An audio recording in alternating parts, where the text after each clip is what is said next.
Salgo de casa y dejo todo atrás. Estoy dispuesto a todo con el Señor. Hoy le obedezco porque es Dios amor. Soy peregrino siguiendo a José. Confío en Dios sin importar el camino. Sé que hay un plan de amor para mí, que al final me salvará de Egipto. Este es mi credo, credo, credo. Grita que Dios es la razón de mi fe. Este es mi credo, credo, credo. Soy peregrino porque voy junto a Él. Voy caminando con la iglesia. Nubes de fieles van hacia Él. Testigos de amor cuentan con su vida esta historia hasta la eternidad.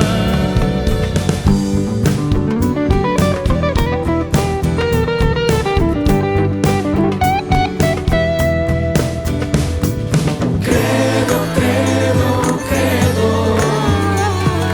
Credo, credo, credo. Credo, credo, credo. Soy peregrino con gente de a pie, santos sencillos que esparcen la fe. En Dios el Padre, en Jesús y el Espíritu, pueblo de Dios, iglesia peregrina. Este es mi credo, credo, credo. Grita que Dios es la razón de mi fe. Este es mi credo, credo, credo. Soy peregrino porque voy junto a Él.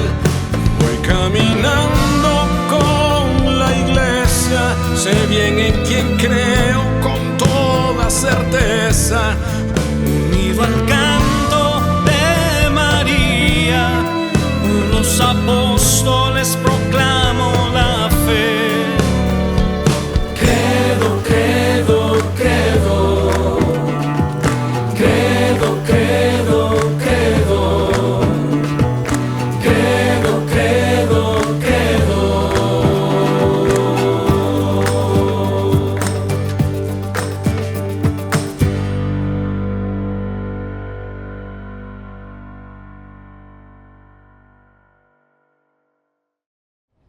Mis queridos peregrinos, hemos recorrido la mitad de Israel y estamos comenzando hoy nuestro cuarto día de peregrinación aquí delante de la Basílica de la Natividad. Lamento decirles que hoy les voy a dar solo un aperitivo de la Basílica de la Natividad porque hemos venido para otro tema. Hemos venido aquí para el tema de las Sagradas Escrituras porque aquí vivió San Jerónimo, el grande maestro y doctor de la Iglesia que tradujo la Sagrada Escritura al latín y que hizo la Vulgata, es decir, la Biblia para el vulgo, para el pueblo en latín, una obra impresionante que vamos a explicar. Vamos a mostrarles brevemente con nuestro supermapa tecnológico high-tech dónde estamos. Comenzamos en Tel Dan hace 3-4 días, luego venimos a Betel. Ayer estuvimos en Jerusalén, en el monte Sión, en la zona antigua de Jerusalén, y hoy estamos aquí en Belén. Parece que son las afueras de Jerusalén, está casi junto, pero es obviamente otro pueblo, otra ciudad. Estamos en Belén, queridos hermanos, y vamos a considerar hoy el tema de las Sagradas Escrituras, importantísimo para la fe, importantísimo para la religión, importantísimo para todo. Pero vamos a pasar brevemente por la Basílica de la Natividad y luego vamos a ir a nuestro tema, que hoy son las Sagradas Escrituras. Entren conmigo hoy a la Basílica de la Natividad.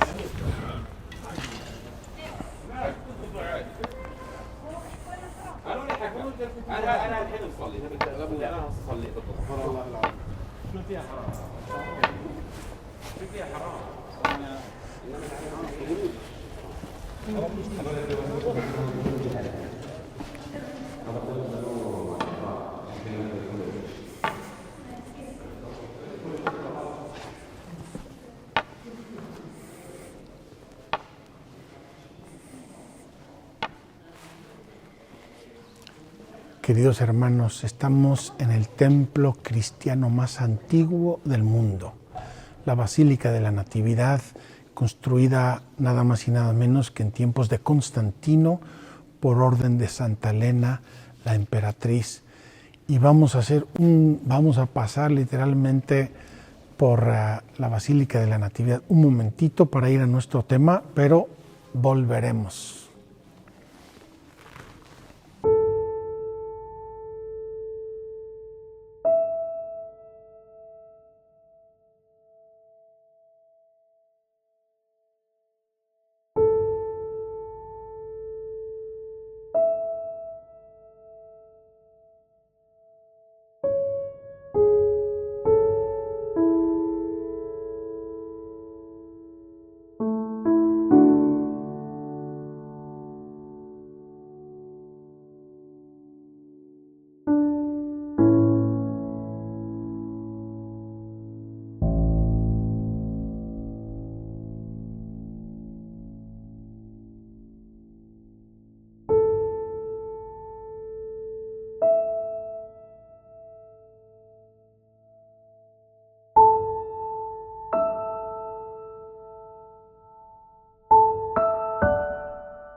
Queridos peregrinos, después de esta brevísima entrada y visita a la Basílica de la Natividad, en lo cual, como les dije fuera, no quiero ahora entrar en detalles porque vamos a volver cuando tratemos el tema de Jesucristo y de la Encarnación, y entonces vamos a hablar de la Natividad. Llegamos aquí a un claustro, es el claustro de los padres franciscanos, es contiguo a la Basílica de la Natividad. Es un claustro precioso, medieval, de estilo gótico, que fue restaurado hace relativamente poco por el arquitecto Antonio Barluzzi, un arquitecto que solamente hoy menciono. Vamos a hablar de él seguramente a más de alguna vez en nuestra peregrinación. Pues bien, ¿por qué quise venir aquí hoy? ¿Por qué estamos en Belén? Estamos en Belén nada más y nada menos que por este santo. Vamos a hablar hoy de la Sagrada Escritura. Ya hablamos del hombre capaz de Dios, ya hablamos de la revelación de Dios, ya hablamos de la transmisión de la revelación, y hoy vamos a hablar de las Sagradas Escrituras o de la Sagrada Escritura. Y el gigante de la Sagrada Escritura en el cristianismo, queridos amigos, queridos hermanos, es San Jerónimo. San Jerónimo. San Jerónimo es uno de los grandes santos de la antigüedad. Es llamado doctor de la Iglesia, es decir, uno que enseña, uno que sabe. Además, es padre de la Iglesia latina. Entre los grandes santos de la antigüedad hay algunos que se llaman padres de la Iglesia. No es que sean papás ni que sean solamente, son padres de la Iglesia como hombres excepcionales de la antigüedad, como grandes columnas del cristianismo, ya cuando el cristianismo había madurado y se había extendido por el mundo. En la Iglesia latina tenemos 4 padres: San Ambrosio de Milán, San Jerónimo, San Agustín de Hipona y San Gregorio Magno, los 4 padres de la Iglesia latina. Y también la Iglesia ortodoxa tiene 4 padres, son los grandes. Luego hay otros padres apostólicos y otros padres de menor importancia. Pues bien, ¿qué es lo que hizo San Jerónimo? ¿Por qué es tan importante y tan grande? Tengo que decir en primer lugar que San Jerónimo vivió del año 340 al 420. 340 al 420. Era de la Dalmacia, fue sacerdote, vivió en Roma bastante tiempo, fue muy amigo del Papa Dámaso I, y el Papa Dámaso I le hizo un encargo muy especial. Primero le encargó revisar la traducción latina de los Evangelios, obra que terminó en el año 482, y hacia el año 490 empezó la traducción latina de todo el Antiguo Testamento. Estuvo trabajando en ello unos 15 años aproximadamente, una obra inmensa desde el punto de vista cultural, teológico, lingüístico, exegético y todo lo que ustedes quieran imaginar. Traducir la Biblia entera de una lengua a otra lengua, respetando el sentido, respetando la inspiración de Dios, es verdaderamente una obra gigante. Y esta obra la hizo San Jerónimo por una razón. Al inicio el cristianismo fundado por Jesús hablaba hebreo o arameo. Empezó a extenderse por el mundo antiguo, por el Imperio Romano, en el cual mayoritariamente se hablaba griego. Grecia, Antioquía, Egipto, en todo el mundo antiguo civilizado se hablaba griego. Por eso los primeros textos de los evangelios los tenemos en griego, y por eso mismo la Biblia hebrea se había traducido al griego, que es lo que se llama la versión de los 70. Entonces, digamos que el griego dominaba junto con el hebreo, la palabra de Dios y el cristianismo original. Cuando el cristianismo se expande y eventualmente se convierte en la religión oficial del Imperio Romano, año 313, con el Edicto de Milán, obviamente empieza a ser el latín, la lengua oficial del Imperio Romano. El latín comienza a ser la lengua imperante, y también en la liturgia, y también en la oración, y también para el pueblo. Entonces el Papa Dámaso I tuvo esta intuición pastoral: es necesario que el pueblo tenga la Sagrada Escritura, la conozca y la lea y la entienda perfectamente. Entonces le encarga a San Jerónimo que traduzca toda la Sagrada Escritura al latín. Y eso es lo que llamamos la versión Vulgata. Vulgata significa la versión del vulgo, del pueblo. La Biblia Vulgata, o la Biblia del pueblo.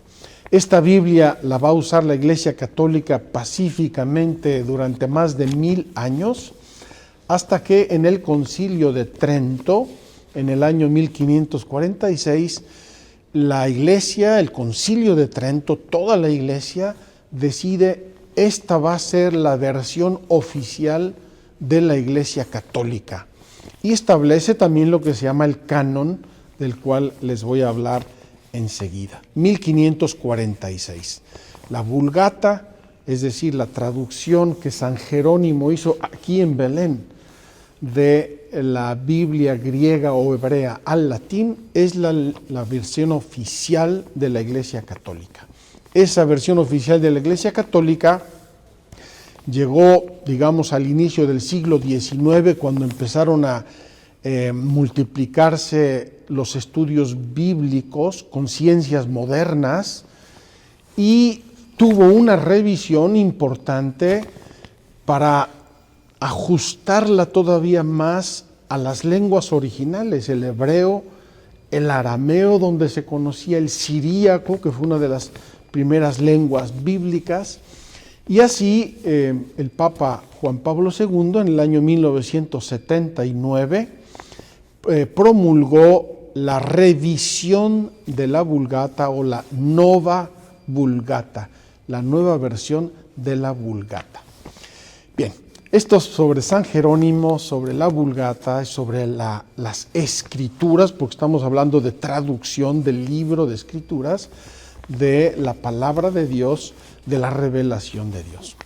Quiero aquí hablar ahora de dos anécdotas que nos van a iluminar nuestra catequesis, que vamos a hacer abajo en la gruta de San Jerónimo, donde vivió muchos años, donde hizo la traducción de la Biblia y eventualmente donde estuvo sepultado durante siglos. Quiero comenzar con una anécdota. Ayer estuvimos en la puerta de Sión, el monte Sión, y les enseñé la puerta toda balaceada. Pues hace unos años conocí un soldado, ex soldado judío, que estuvo ahí defendiendo esa puerta en el año 67.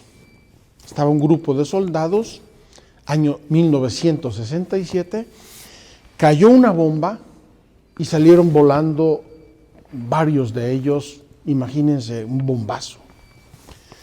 Llegaron a recoger los cadáveres con una pala mecánica. Recogieron los cadáveres y los estaban llevando a sepultar en una fosa común, cuando vieron que uno no estaba muerto, se estaba moviendo, estaba vivo. Y era este hombre. Estuvo gravísimo, estuvo en el hospital, estuvo en recuperación, judío, insisto en el judío. Y mientras se estaba recuperando y estaba en el hospital, su novia judía le llevó un libro y le dijo: ojalá tengas tiempo de leer este libro.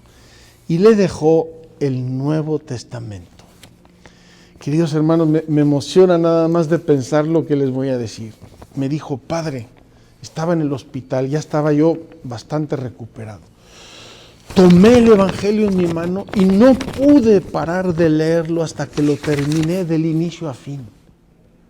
Los 27 libros del Nuevo Testamento me los devoré de un golpe. Y lloraba y veía y leía y cada vez iba leyendo y descubriendo más. Y me dice él, Padre, yo le puedo demostrar que cada verso, cada sentencia, cada oración del Antiguo Testamento habla de Cristo.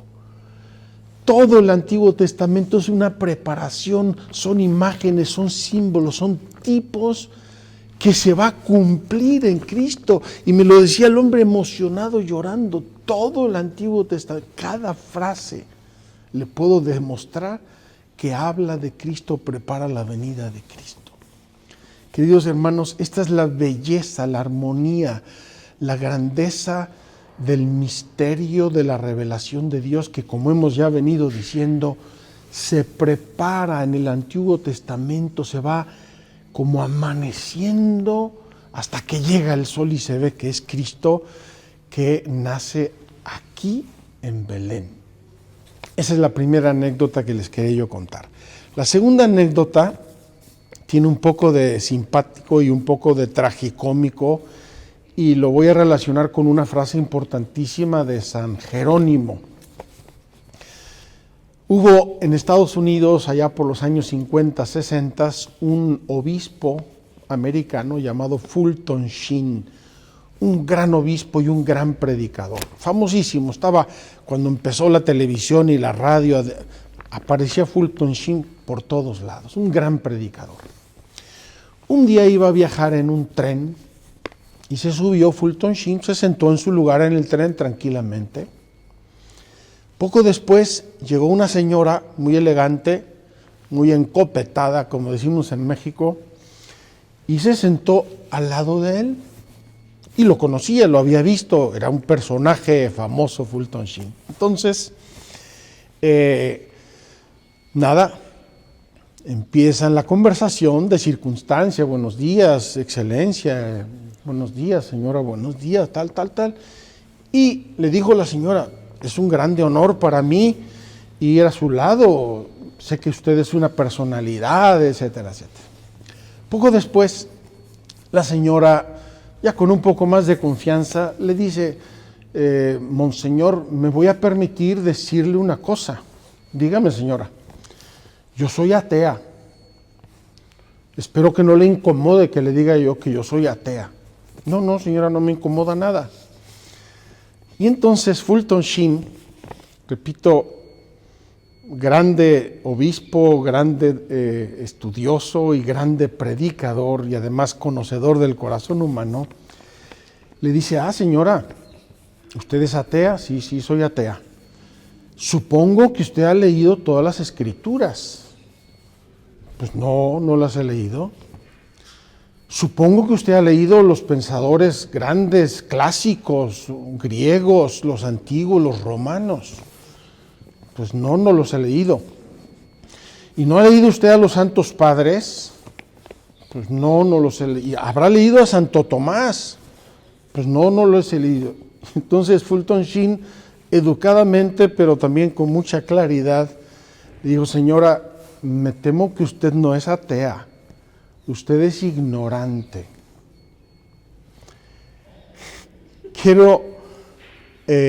Quise mencionar esta anécdota simpática, queridos amigos, porque hay muchos que se creen ateos y son ignorantes. No conocen mucho o nada de Dios, del catecismo, de la fe, de la Sagrada Escritura. Y se atribuye a San Jerónimo una frase lapidaria, importantísima y muy hermosa. Ignorar la Escritura es ignorar a Cristo. El que no conoce las Escrituras no conoce a Dios, no conoce a Cristo. Queridos hermanos, es una frase que hoy quiero que resuene un poco en nuestros corazones, que nos agite, que nos sacuda, porque vamos a hablar de la Sagrada Escritura, vamos a explicar lo que es, y es importante que la conozcamos. El que no conoce la Sagrada Escritura no conoce a Dios, no conoce a Jesucristo. Termino esta introducción que ya se ha alargado un poco. Otra frase de San Jerónimo es la siguiente: la Tierra Santa es el quinto evangelio. El quinto evangelio. Es el evangelio que le pone distancia, color, clima, tercera dimensión a los otros 4.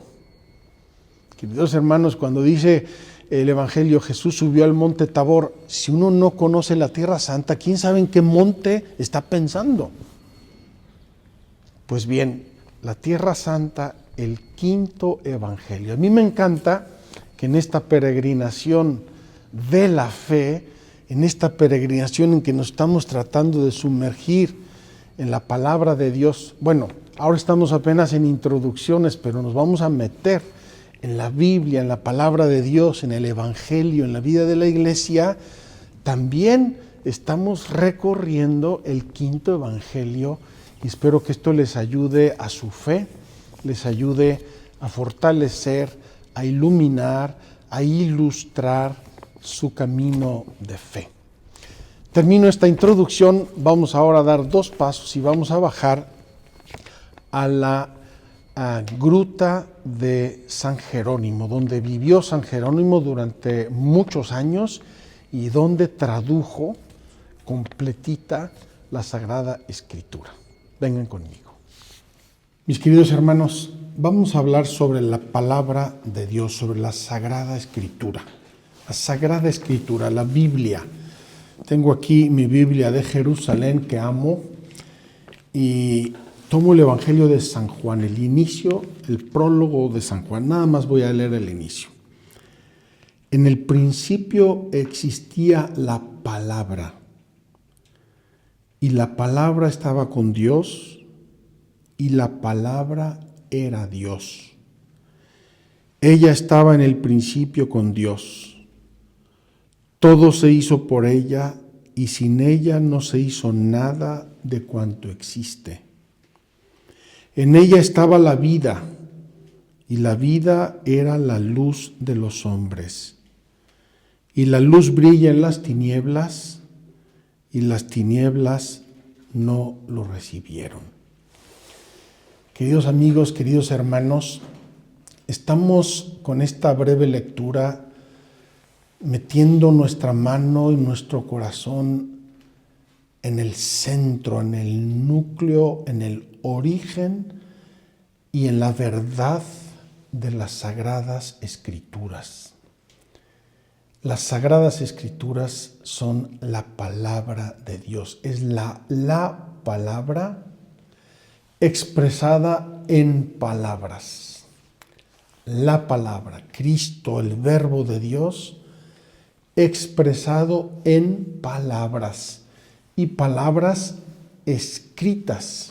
Es lo que Dios quiso desde siempre, es parte de su voluntad, es parte de su designio, que los autores sagrados, agiógrafos, que ellos escribieran libros, escribieran mensajes tal y como Dios se los iba inspirando.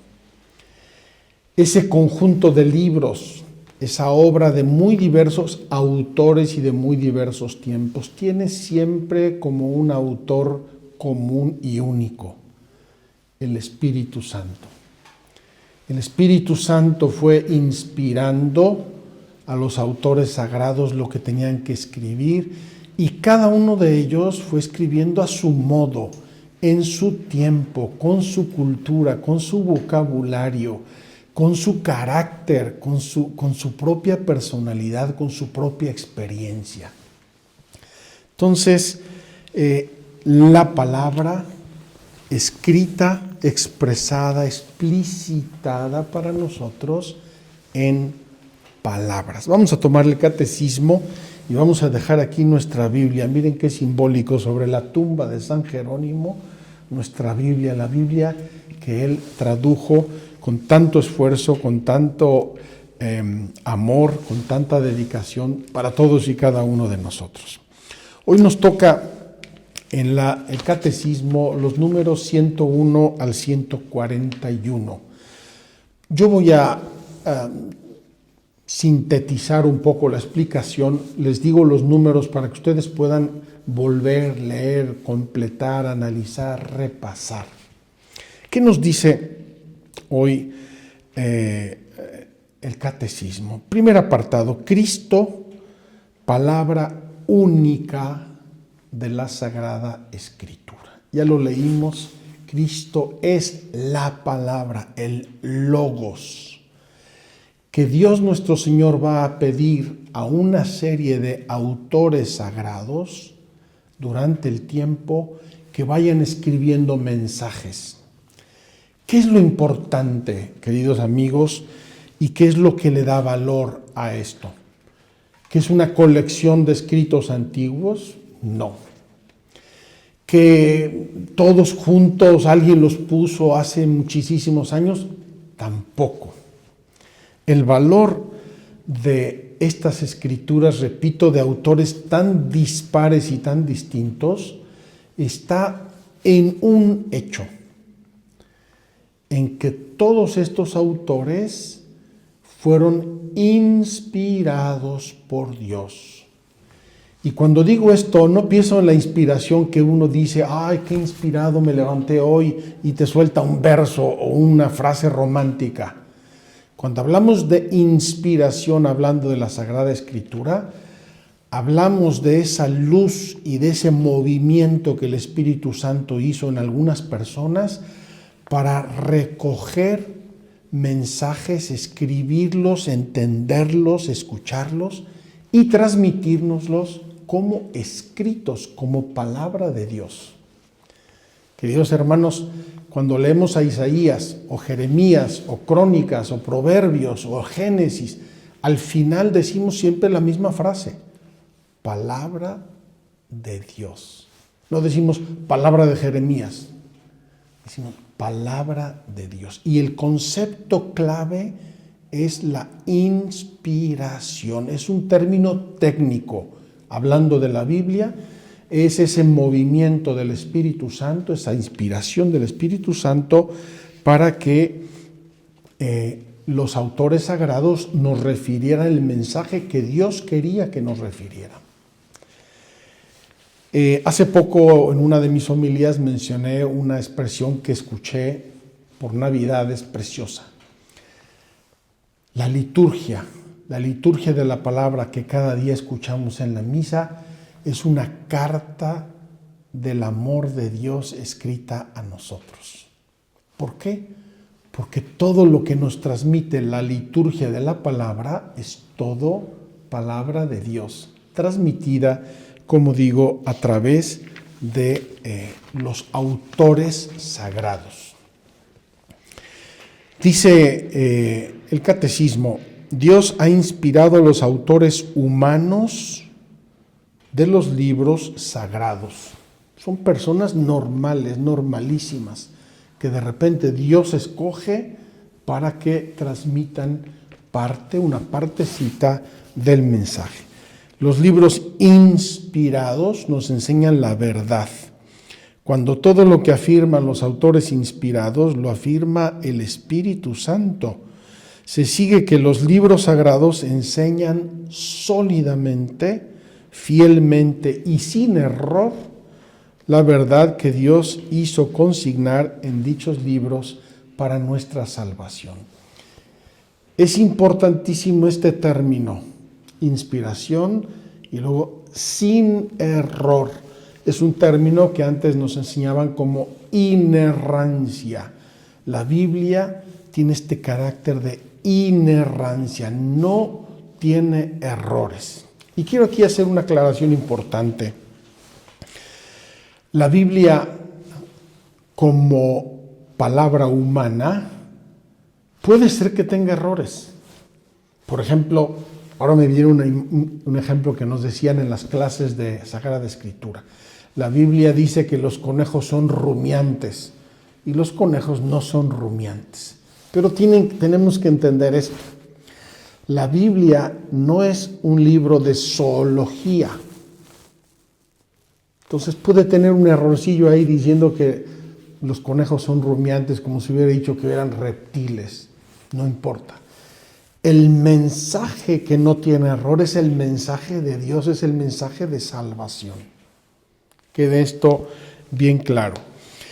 Y cuando decimos que la palabra se escribe en palabras y en libros, algunos usan una expresión que es muy equivocada. Dicen, el cristianismo es la religión del libro, la religión del libro de la Biblia. Eso es un error, porque esta palabra escrita tiene, dice la Escritura, la palabra de Dios es viva y eficaz. No es un libro la Escritura. La palabra de Dios está escrita, pero no es solamente escrita, es palabra viva. Y por eso hablar de la religión del libro es un término muy equivocado, muy confuso. La religión de la palabra de Dios, sí. La religión de las Sagradas Escrituras, sí. Pero no la religión de un libro, como se oye también de algunas otras religiones. Para que nosotros podamos entender las Sagradas Escrituras, es importante que la interpretación se haga con el Espíritu Santo. En la Sagrada Escritura están latentes las tres personas de la Santísima Trinidad. El Padre que se revela, el Hijo que es la palabra y que va a ir revelando en el Antiguo Testamento y luego en el Nuevo Testamento, y el Espíritu Santo que está siempre latente y que inspira, que sopla, que acompaña, que ilumina, que suscita, que mueve. Entonces, el Espíritu Santo, intérprete de las Escrituras, ¿qué nos dice el Catecismo? En la Sagrada Escritura, Dios habla al hombre a la manera de los hombres. Por tanto, para interpretar bien la Escritura es preciso estar atento a lo que los autores humanos quisieron verdaderamente afirmar, y por eso se estudia la Sagrada Escritura. ¿Qué quiso decir Isaías en su tiempo? Ese es el mensaje de Dios. No como lo cojo yo, lo leo ahora sin ningún conocimiento de nada. Lo que Dios quiso transmitir a través de los autores humanos y lo que Dios quiso manifestarnos mediante los autores humanos. Es decir, tenemos que entender bien las dos cosas. ¿Qué quiso decir Isaías? ¿Qué quiso decir David? ¿Qué quiso decir Moisés en su tiempo y quien escribió las palabras de Moisés? ¿Qué quisieron decir? Si no entendemos eso, estamos desarraigando la palabra. Segundo, ¿cuál era el mensaje de Dios en ese tiempo a través de esas palabras? Es aquí donde los estudiosos de la Biblia dejan la mitad de su cerebro. Queridos amigos, ahora un padre legionario está en Jerusalén estudiando Sagradas Escrituras y tiene que saber 3 o 4 lenguas modernas y 3 o 4 lenguas antiguas, algunas de ellas lenguas muertas, como el arameo. Porque si no saben esas lenguas y esa cultura, no pueden saber el origen de lo que el autor sagrado estaba diciendo. Y eso obviamente requiere no solo esfuerzo y estudio, sino la luz del Espíritu Santo. Hay otro principio para la recta interpretación de las Sagradas Escrituras, y es que la Escritura se ha de leer e interpretar con el mismo espíritu con que fue escrita, con la misma intención, con las mismas palabras, con los mismos significados y con el mismo espíritu con que fue escrita. El Concilio Vaticano II nos señala 3 criterios para la interpretación de la Escritura. Los voy solamente a leer. El primero, prestar una gran atención al contenido y a la unidad de toda la Escritura. Queridos hermanos, el libro de las Crónicas no puede contradecir el libro de los Macabeos. El Cantar de los Cantares no puede contradecir el Génesis. Todos los libros de la Sagrada Escritura tienen una unidad y todos deben leerse e interpretarse en esa riqueza y en esa unidad. Es como un mosaico. Una piedrita le da sentido a la otra y la otra a la otra y todas forman una figura. Segundo criterio de interpretación: leer la Escritura en la tradición viva de la Iglesia. Ayer hablamos de la tradición. Cristo entrega la revelación a los apóstoles y a los discípulos y a la Iglesia. Les dice: ustedes la van a llevar a todo el mundo. Y esa tradición viva empieza a leer, a interpretar, a entender, a aplicar. Empieza a releer todo el Antiguo Testamento a la luz de Cristo. Ayer les leí el primer discurso de Pedro el día de Pentecostés. Entonces, esa lectura y ese entendimiento es leer la Escritura en la tradición viva de la Iglesia. Entonces, si yo quiero hacer un comentario de la Sagrada Escritura y haciendo mi comentario contradigo lo que dijo San Agustín y lo que entendió Santo Tomás y lo que dijo el Concilio de Calcedonia, obviamente no estoy haciendo una debida interpretación de la Sagrada Escritura. El tercer criterio es estar atento a la analogía de la fe. Por analogía de la fe, dice el Catecismo, entendemos la cohesión de las verdades de fe entre sí y con el proyecto total de la revelación. Queridos hermanos, hay un enriquecimiento y unas cosas dan sentido a las otras y las otras le dan sentido a las otras, y así la Escritura tiene que leerse en todo su conjunto e interpretarse en todo su conjunto. La Sagrada Escritura tiene dos sentidos: uno literal, lo que está escrito tal como está escrito, y uno espiritual. Y los sentidos espirituales pueden interpretarse de diversas maneras. Aquí el Catecismo nos propone tres: el sentido alegórico, el sentido moral y el sentido anagógico. No voy a poder explicar todos estos sentidos, pero uno es una parte más espiritual, una es una parte más moral y otra es la que nos conduce más al cielo. Por ejemplo, hablar de Jerusalén como la Jerusalén celeste, imagen de la Jerusalén celeste, nos está diciendo: esta Jerusalén te manda a la otra. Hace unos días hablé de la escalera de Jacob.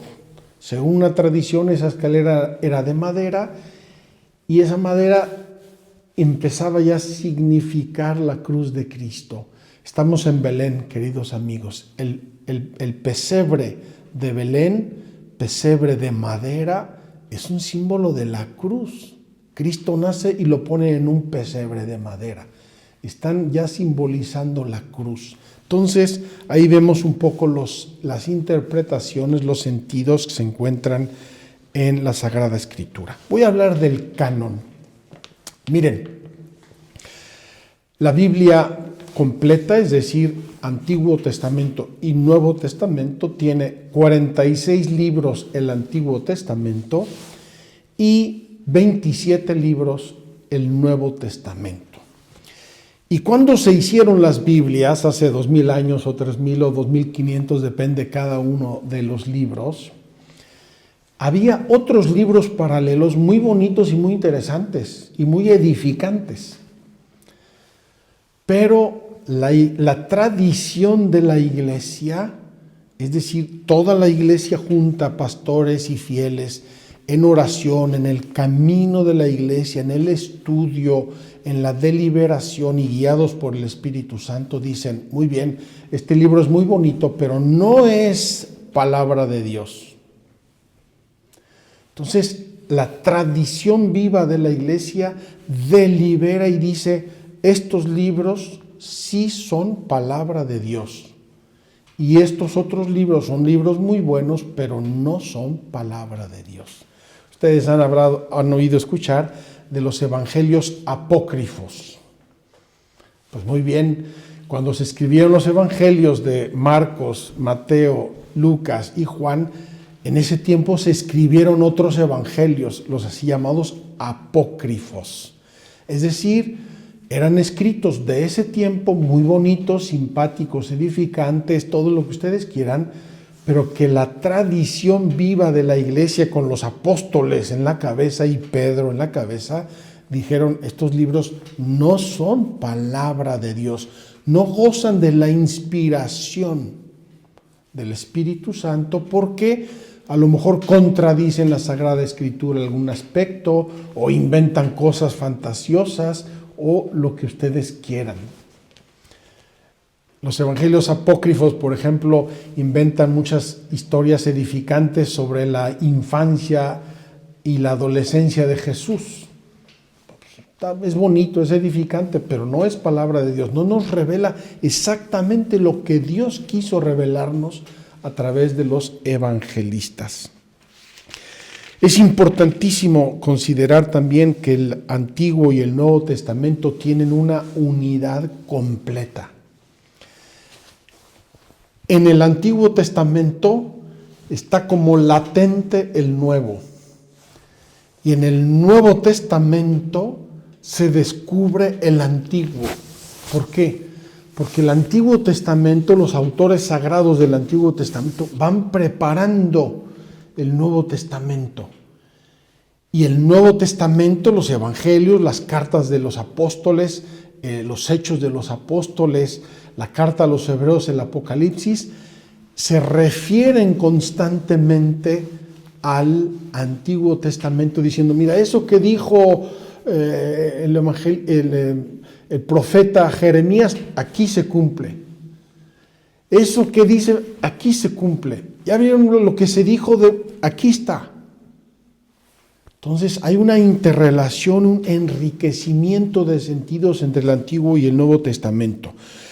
Los cristianos, dice el Catecismo, veneran el Antiguo Testamento como verdadera palabra de Dios. La Iglesia ha rechazado siempre vigorosamente la idea de prescindir del Antiguo Testamento so pretexto de que el Nuevo lo habría hecho caduco. No es verdad. Es como si me dicen, las hojas y las frutas de un árbol ignoran al tronco y a la raíz. No pueden ignorarla. Es el mismo autor, es un mensaje comprensivo de una cosa y de la otra que en Cristo obtuvo su realización definitiva. El Nuevo Testamento, ya sabemos, es la vida y predicación de Jesús, recogida sobre todo por los 4 evangelistas, es la predicación y las enseñanzas de los apóstoles, y eso oralmente, por la tradición, y escrito como nos quedó escrito. El Evangelio, por ejemplo, en las vidas de los santos ha sido siempre la grande fuente de inspiración. Voy a leer una frase de Santa Teresita. Es sobre todo el Evangelio lo que me ocupa durante mis oraciones. En él encuentro todo lo que es necesario a mi pobre alma. En él descubro siempre nuevas luces, sentidos escondidos y misteriosos. Va uno descubriendo siempre algo porque es inagotable. Yo me puedo vivir 90 años meditando el Nuevo Testamento y apenas estoy en el horizonte de toda la riqueza y toda la verdad. Prueba de ello es que todos los cristianos de todos los tiempos han leído el Nuevo Testamento y seguimos descubriendo y seguimos aplicando eso para nuestra vida. Hay un término técnico que ya mencioné antes, que es la tipología. El Antiguo Testamento tiene como flashazos que se llaman tipos, es decir, ejemplos, modelos, que luego se van a realizar en el Nuevo Testamento. Por ejemplo, en Egipto, el día de la Pascua, matan un cordero y ponen la sangre del cordero en las puertas para que el ángel exterminador no mate a los primogénitos. Recordarán ustedes esa escritura. Esa sangre y ese cordero van a ser luego Cristo, la sangre de Cristo, el Cordero de Dios. Ese es el ejemplo típico de la tipología que conecta el Antiguo con el Nuevo Testamento. Termino, queridos amigos, la Sagrada Escritura en la vida de la Iglesia. Voy a leer estos párrafos porque son deliciosos, me encantan, y así les invito a ustedes a leer el catecismo, que es una maravilla para leer, para reflexionar, para estudiar. Dice así el número 131. Es tan grande el poder y la fuerza de la palabra de Dios que constituye sustento y vigor para la Iglesia, firmeza de fe para sus hijos, alimento del alma, fuente límpida y perenne de vida espiritual. Los fieles han de tener fácil acceso a la Sagrada Escritura. Por eso la Iglesia ahora ha multiplicado catequesis, cursos bíblicos, escuela de la fe, escuelas bíblicas, tantos elementos para acercarnos a la palabra de Dios. Pero el mejor y el único acercamiento es que yo tome la Biblia y la vaya leyendo, la vaya gustando, etcétera, etcétera. Posiblemente con ayudas de entendidos, de maestros, en las parroquias, donde sea, pero tomar la palabra de Dios, leerla, interpretarla, pedirle al Espíritu Santo, leer comentarios. La Sagrada Escritura debe ser como el alma de la Sagrada Teología. El alma de la Sagrada Teología. El ministerio de la palabra, que incluye la predicación pastoral, la catequesis, toda la instrucción cristiana y, en puesto privilegiado, la homilía, recibe de las palabras de la Escritura alimento saludable y por ella da frutos de santidad. Queridos hermanos, imagínense un domingo, cuántas homilías, probablemente millones de homilías y millones de gentes que escuchan la palabra de Dios y la homilía. Todo esto inspirado en la fuente de las Sagradas Escrituras. Termino. La Iglesia recomienda de modo especial e insistentemente a todos los fieles la lectura asidua de las Divinas Escrituras para que adquiera la ciencia suprema de Jesucristo. Pues desconocer la Escritura es desconocer a Cristo. Queridos hermanos, terminamos esto que cita el Catecismo y que es una frase de San Jerónimo como una grande invitación para nosotros. Conocer las Escrituras, sobre todo el Nuevo Testamento, las cartas de San Pablo, de los apóstoles, los evangelios de Cristo, tomarlos en nuestras manos, leerlos, meditarlos, participar en retiros, participar en ejercicios espirituales. La Sagrada Escritura es la fuente, es la riqueza de la revelación de Dios. Ahí están todos los tesoros del amor de Dios y de la revelación para nosotros, para vivir, para ser verdaderamente hombres, para madurar, para santificarnos y para llegar al cielo. Vamos a prepararnos para celebrar la misa aquí mismo en la capilla de San Jerónimo. Mientras yo me preparo, dejemos unos minutos, unos momentos de reflexión y preguntémonos, queridos hermanos, dos cosas. Las apunté aquí y se me estaban olvidando. Dos reflexiones quiero sugerirles. Primero, ¿cuánto he agradecido a Dios las Sagradas Escrituras? ¿Dónde está mi Biblia? ¿Dónde están mis evangelios? ¿Tengo en mi casa una Biblia?